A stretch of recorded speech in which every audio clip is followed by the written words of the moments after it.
This is a Whittaker Bros traction engine kiddie ride.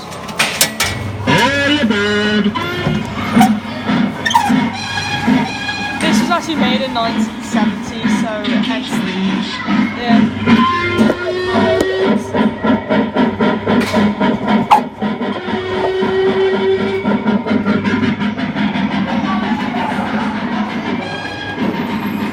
Yes, it's supposed to move like that.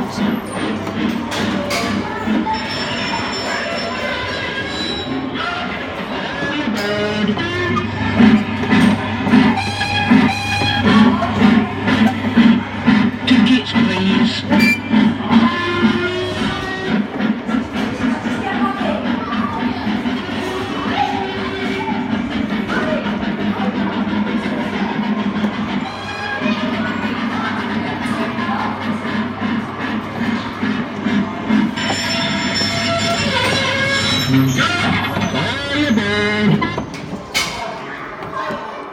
And that was the Whittaker Bros traction engine kiddie ride, manufactured in August 1970. So this is the oldest ride I've ever filmed.